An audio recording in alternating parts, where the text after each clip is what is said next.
Well, I have a few minutes. I wanted to talk about setting your child's circadian rhythm. Now, I'm not an expert, but I have play tested some of the things that I read about, and I feel like they worked because my child goes to bed between 8 and 9 now, wakes up between 7 and 8, and she's a really good sleeper.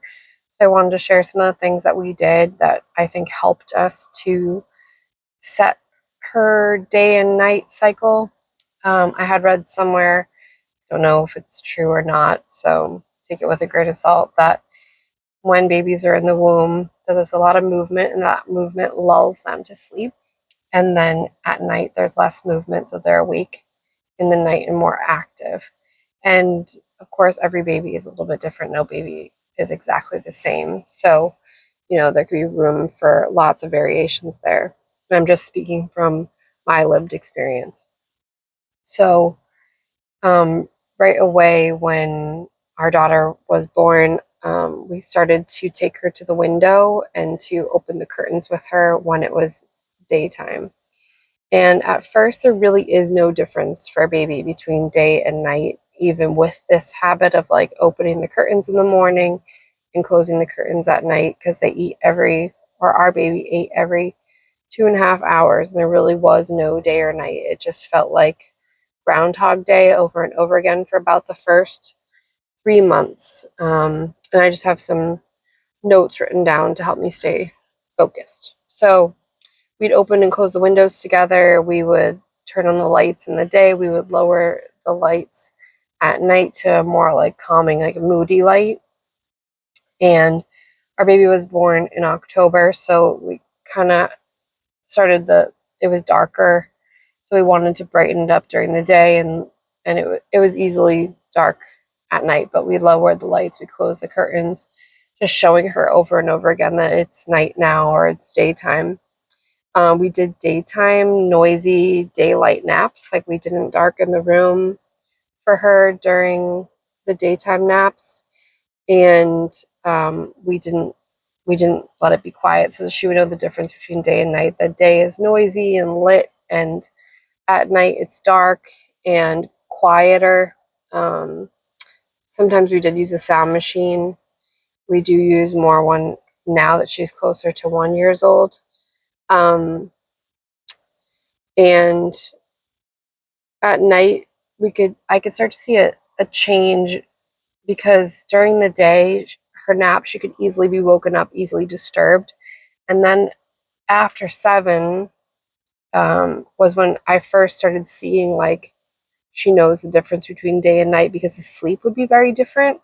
During the day, easily disturbed. Then after 7, I could change her diaper, change her whole outfit, and she wouldn't wake up. And then after 7 a.m., I would see the same thing. Like she could easily be woken up, easily disturbed. Like, so it was starting to work. It was starting to become like a pattern. Um, and I kept asking, like, when will there be a bedtime? Like, when will I know when her bedtime is? Because she was just on the cycle of every 2.5 hours eating. And I think like every like 90 minutes sleeping, like it was a little bit like chaotic and not really a pattern forming or a schedule. But it did come. I think it came at about 3 months in, like seeing like a really big difference in her sleep quality. And we did, I think this helped also around like in the winter around like 1 o'clock when it was like at its brightest and warmest out. I would bundle her up in all like different layers of wool and cotton and clothing and the hats and everything like that, and take her out for a walk, and she would nap on the walk, and I would get out. I would get to listen to an audiobook or a podcast and get to walk. So always started looking for those win-wins. That's a win-win for the parent and the child. Our daughter got to nap, I got to walk, I got exercise, I got to listen to an audiobook, something for me to do at the same time. And I would only do one earbud in and the other ear open to the street. And I think the daytime naps outside helped. We also changed her clothes for nighttime. They go through a ton of clothes anyway, but we did merino wool for night. It helped my peace of mind. I was constantly worried if she was warm enough. And then that was like bothering me, like to put her in her crib and not know if she was like warm or cold. So the merino wool sleep sack is amazing. The 4-season one, it was perfect. We kept the room at about 74 degrees, which is the higher end of the rating. I think it's 68 to 75. And then you can do anything in that variation because it will keep the baby regulated um, in that temperature range. So I think that helped also that she was warm enough and she seemed to sleep more soundly, sleep longer, sleep deeper. We also used a book light on our headboard. It like clips on, like it would clip onto a book, it would clip onto the headboard. And so use a very soft light if we needed to wake up in the night to do something. And I aimed it at the wall instead of aiming it down at us. So it was very soft to not disturb her, not wake her up.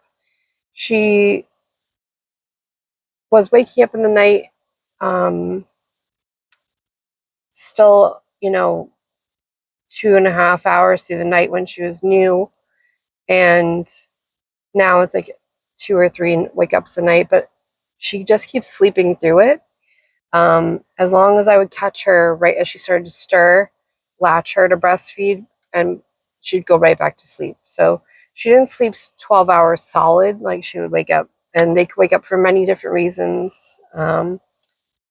For comfort, for connection, for a dry throat. There's many reasons babies wake up in the night, but that's what we did.